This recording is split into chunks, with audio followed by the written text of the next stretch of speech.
আকাশবাণী শিলচর আঞ্চলিক সংবাদ পড়ছি মৌসুমী ধর। আজকের বিশেষ খবর হল 2014 সালের পর আসামে প্রবেশ করা কোনো ব্যক্তি নাগরিকত্ব লাভ করবে না বলে মুখ্যমন্ত্রী ড হিমন্ত বিশ্ব শর্মার ঘোষণা। নাগরিকত্ব সংশোধনী আইন কোনো ধর্ম বা সম্প্রদায় বিরোধী নয় বলে কেন্দ্রীয় সরকারের প্রকাশ।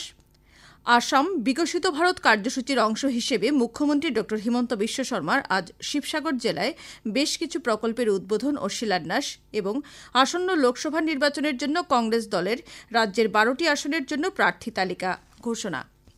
এবারে বিস্তারিত খবর।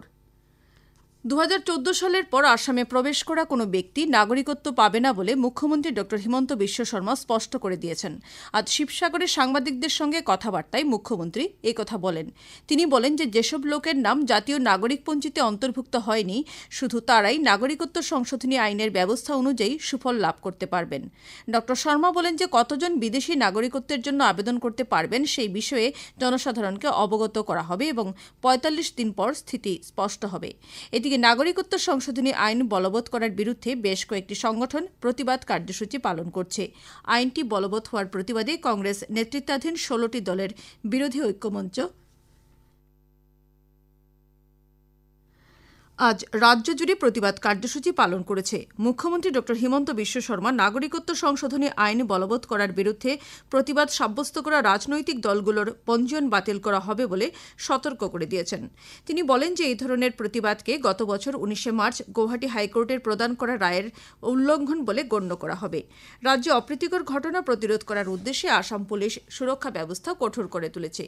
এদিকে সারা আসাম ছাত্র সংস্থা নাগরিকত্ব সংশোধনী আইনের বিরুদ্ধে আজ সুপ্রিম কোর্টে একটি আবেদন দাখিল করেছে। সরকার 2019 সালের নাগরিকত্ব সংশোধনী আইনের অধীনে ভারতীয় নাগরিকত্ব লাভ করার জন্য যোগ্য বলে বিবেচিত ব্যক্তিদের জন্য একটি নতুন পোর্টাল চালু করেছে। আবেদন করতে ইচ্ছুক ব্যক্তিরা indiancitizenship.online.nic.in এ লগ ইন করে আবেদন করতে পারবেন। কেন্দ্রীয় স্বরাষ্ট্র মন্ত্রণালয় মোবাইল অ্যাপের মাধ্যমে আবেদন করার ব্যবস্থা করার জন্য CAA 1019 নামের একটি অ্যাপ চালু করবে। উল্লেখ্য, গতকাল 2019 সালের নাগরিকত্ব সংশোধনী আইনের অধীনে নাগরিকত্ব সংশোধনী নিয়মাবলীর বিজ্ঞপ্তি জারি করা হয়েছে। নাগরিকত্ব সংশোধনী আইন অনুযায়ী আফগানিস্তান, বাংলাদেশ ও পাকিস্তানের সংখ্যালঘু হিন্দু, শিখ, বৌদ্ধ, জৈন, পার্সি ও খ্রিস্টান সম্প্রদায়ের লোকেরা ভারতীয় নাগরিকত্বের জন্য যোগ্য বলে বিবেচিত হবেন।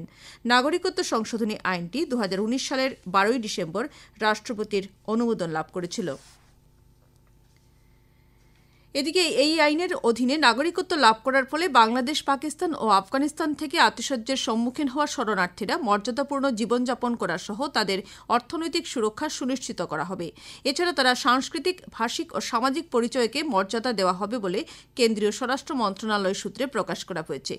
নাগরিকত্ব সংশোধনী আইন মুসলমান বিরোধী বলে একাংশ লোক বিভ্রান্তিকর বার্তা প্রচার করছে বলে উল্লেখ করে এই আইন কোনো ধর্ম বা সম্প্রদায়ের বিরোধী নয় এবং এটি ইসলাম ধর্মাবলম্বী সহ কোনো ভারতীয় নাগরিকের নাগরিকত্বের অধিকার খর্ব করবে না বলে মন্ত্রণালয় স্পষ্ট করে দিয়েছে।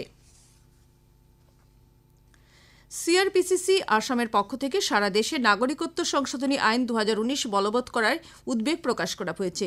সংগঠনের পক্ষ থেকে এক প্রেস বার্তায় অভিযোগ করে বলা হয়েছে যে দেশভাগের বলি হয়ে ভারতে আসা লোকেদের নিঃশর্তে নাগরিকত্ব প্রদান করার প্রতিশ্রুতির বিপরীতে গিয়ে নাগরিকত্ব সংশোধনী আইনের নিয়মাবলী প্রস্তুত করা হয়েছে। সমিতির পক্ষ থেকে দেশভাগের বলি হয়ে আসা লোকেদের নিঃশর্তে নাগরিকত্ব প্রদান করার দাবি জানানো হয়েছে। প্রধানমন্ত্রী নরেন্দ্র মোদী আগামীকাল Indian techade chips for Viksit Bharat কার্যসূচিতে অংশগ্রহণ করে প্রায় 1,25,000 কোটি টাকা ব্যয় সাপেক্ষে 3টি সেমিকন্ডাক্টর প্রকল্পের ভার্চুয়াল ব্যবস্থার মাধ্যমে ভিত্তিপ্রস্তর স্থাপন করবেন। এই উপলক্ষে প্রধানমন্ত্রী দেশের যুব প্রজন্মের উদ্দেশ্যে ভাষণ দেবেন। গুজরাটের ধলেরা বিশেষ বিনিয়োগ অঞ্চলে সেমিকন্ডাক্টর ফ্যাব্রিকেশন সুবিধার জন্য ভিত্তিপ্রস্তর স্থাপন করা সহ গুজরাট ও আসামের জাগিরোডে আউটচার্জড সেমিকন্ডাক্টর অ্যাসেম্বলি অ্যান্ড টেস্ট সুবিধার জন্য ভিত্তিপ্রস্তর স্থাপন করা হবে। সেমিকন্ডাক্টরগুলির ডিজাইন, উৎপাদন ও প্রযুক্তিগত বিকাশের ক্ষেত্রে দেশকে বৈশ্বিক কেন্দ্র হিসেবে গড়ে তোলা ও এর মাধ্যমে দেশের যুব প্রজন্মের জন্য নিয়োগের সুযোগ বৃদ্ধি করার ক্ষেত্রে প্রধানমন্ত্রীর লক্ষ্যের দিকে এগিয়ে নিয়ে যাওয়ার ক্ষেত্রে এই 3টি প্রকল্প খুবই উল্লেখযোগ্য হিসেবে বিবেচিত হবে। আগামীকালের অনুষ্ঠানে সেমিকন্ডাক্টর শিল্পের নেতৃবর্গ সহ দেশের মহাবিদ্যালয় পর্যায়ের হাজারেরও বেশি ছাত্রছাত্রী অংশগ্রহণ করবে বলে আশা করা হচ্ছে। রাজ্যের সর্বাঙ্গীন উন্নয়নের লক্ষ্যে বিকশিত ভারত কার্যসূচির অধীনে মুখ্যমন্ত্রী ড হিমন্ত বিশ্ব শর্মা শিবসাগর জেলায় 454 কোটি টাকা ব্যয় সাপেক্ষে 32টি প্রকল্পের উদ্বোধন, ভূমিপুজো ও শিলান্যাস করেন। এই উপলক্ষে আয়োজিত অনুষ্ঠানে মুখ্যমন্ত্রী ড শর্মা রাজ্যের কন্যাদের উচ্চশিক্ষার জন্য আসাম সরকার একটি নতুন প্রকল্প গ্রহণ করবে বলে ঘোষণা করেছেন। এই প্রকল্পের অধীনে 10ম শ্রেণী উত্তীর্ণ ছাত্রীকে একাদশ শ্রেণীতে ভর্তির জন্য সরকার 10,000 টাকা করে প্রদান করবে।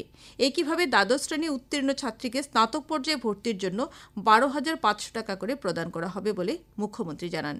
এদিকে মুখ্যমন্ত্রী ডিমৌতে আয়োজিত এক অনুষ্ঠানে রাজ্য সরকারের গ্রহণ করা বিভিন্ন উন্নয়নমূলক প্রকল্পের খতিয়ান তুলে ধরে ডিমৌতে ভিত্তিপ্রস্তর স্থাপন করা শিবসাগর চিকিৎসা মহাবিদ্যালয়ের কাজ রাজ্য সরকার আগামী 3 বছরের মধ্যে সম্পূর্ণ করবে বলে জানান।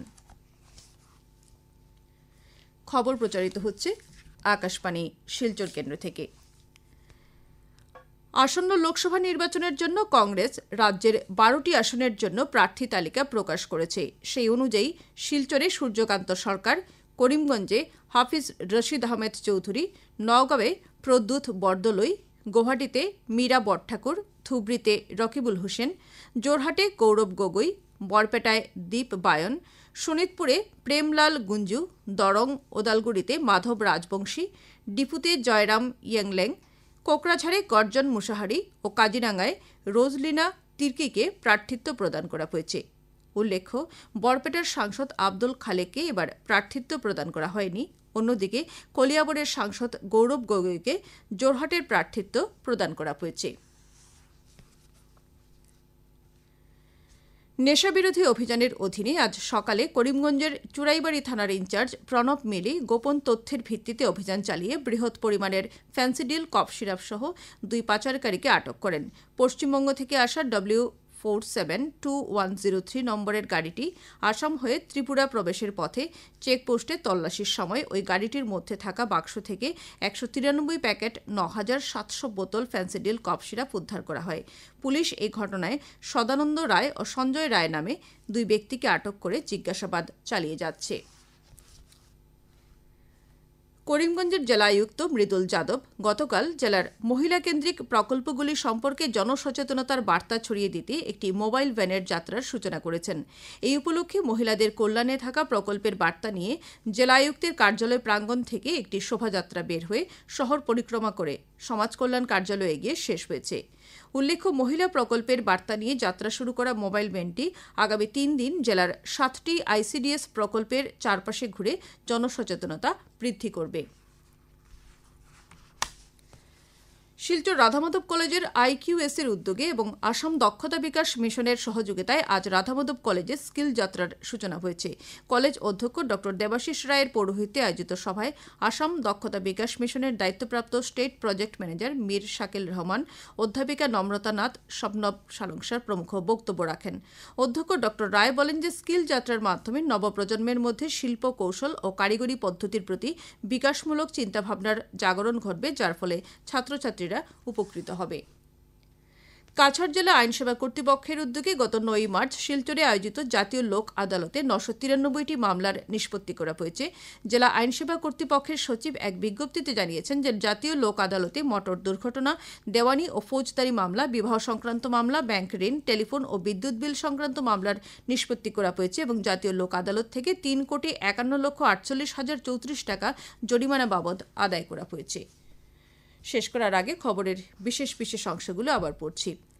2014 সালের পর আসামে প্রবেশ করা কোনো ব্যক্তি নাগরিকত্ব লাভ করবে না বলে মুখ্যমন্ত্রী ড হিমন্ত বিশ্ব শর্মার ঘোষণা।